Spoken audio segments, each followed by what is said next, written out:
वहाँ रखूँ एक सेकंड।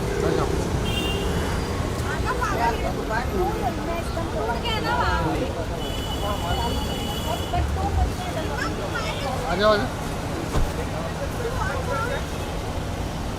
मैकडॉनल्ड के पास खड़ा हो जाना। हटो विशाल।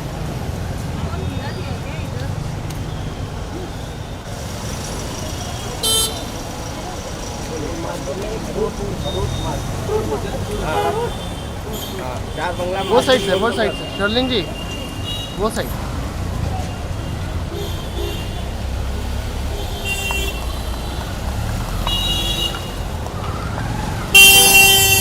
मेरे पापा बहुत जल्द मेरे घर पे विराजमान होंगे।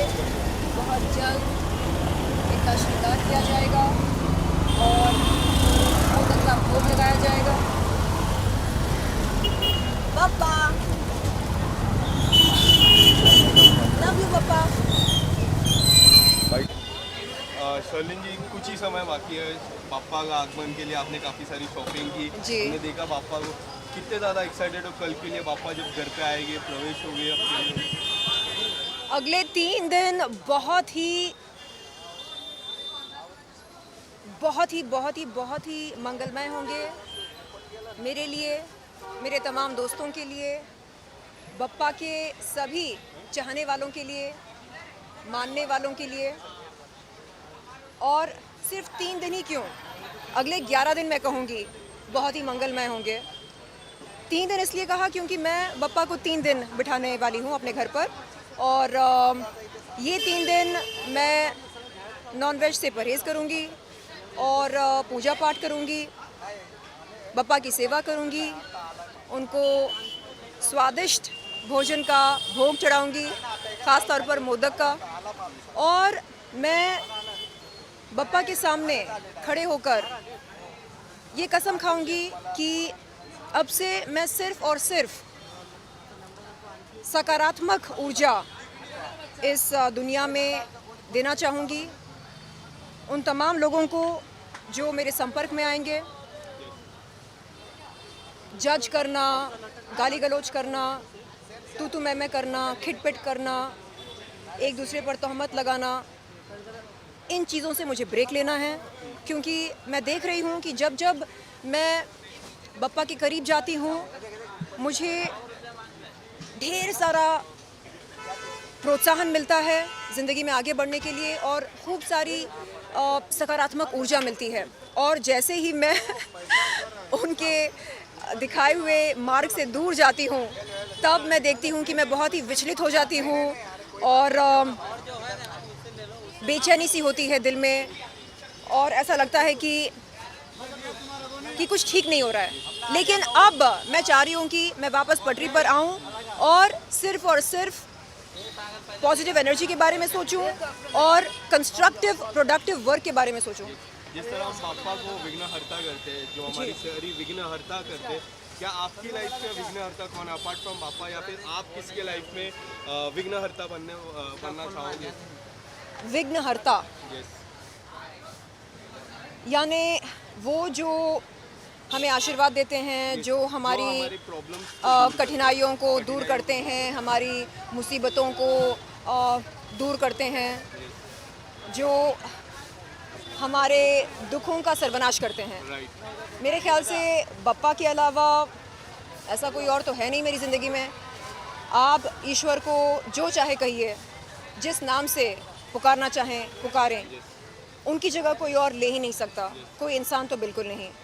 तो मैं चाहूँगी कि अगले कुछ दिन सिर्फ़ और सिर्फ बप्पा की अच्छाई के बारे में सोचूं और बप्पा के जो गुण हैं उन पर मैं फोकस करूं। और मैं चाह रही हूं कि हम सब कुछ ना कुछ सीखें बप्पा से। कहते हैं कि बप्पा हर मुसीबत का समाधान निकाल सकते हैं। इसका मतलब वो हमेशा सॉल्यूशन ड्रिवन होते हैं। ये मुसीबत कैसे आ गई, ओहो, ये सब नहीं सोचते। बप्पा की नज़र में हर समस्या का समाधान होता है। तो उसी तरह मैं भी चाहती हूँ कि ज़िंदगी में एकदम पॉजिटिव बनकर रहूँ और सिर्फ और सिर्फ सॉल्यूशंस के बारे में सोचूं। अभी जैसे आपने देखा होगा कि कैसे पिछले कुछ दिनों में मैं कंट्रोवर्सी से घिरी हुई थी, कभी ये कभी वो, कभी इसने ऐसा बोला कभी उसने वैसा बोला।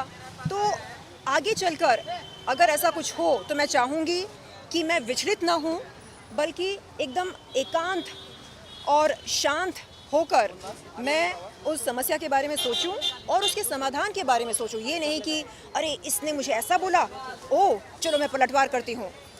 देखिए, हर वार का पलटवार करना ज़रूरी नहीं होता है और हर किसी लड़ाई में कूदने की भी ज़रूरत नहीं होती है। तो ये चीज़ें मुझे धीरे धीरे समझ में आ रही हैं और मैं चाह रही हूँ कि एक मिसाल बनकर जीऊँ।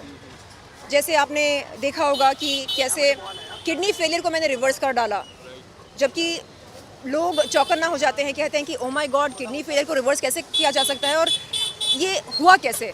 तो ये बप्पा का चमत्कार है, बिल्कुल। और 2021 में जब मेरा किडनी फेलियर हुआ था, उसी समय मैंने बप्पा को अपने घर में लाकर उन्हें बिठाया और उनकी सेवा करी, उनकी पूजा करी और मैंने देखा कि मात्र 3 महीनों में मेरा किडनी फेलियर रिवर्स हो गया था। तो ये बप्पा का करिश्मा है मेरे लिए, उनका चमत्कार है। और बप्पा, मैं आज आपसे ये कहना चाह रही हूँ कि मैं बहुत बहुत बहुत आभारी हूँ आपके प्यार के लिए, आपके आशीर्वाद के लिए। आपने मुझे पुनर्जन्म दिया और आज मैं बहुत ज़्यादा सेहतमंद हूँ, खुश हूँ और सब कुछ बहुत ही बढ़िया हो रहा है मेरी ज़िंदगी में। Thank you Bappa, I love you. Thank you so much. Thank you. Ganpati Bappa Morya, Mangal Murti Morya.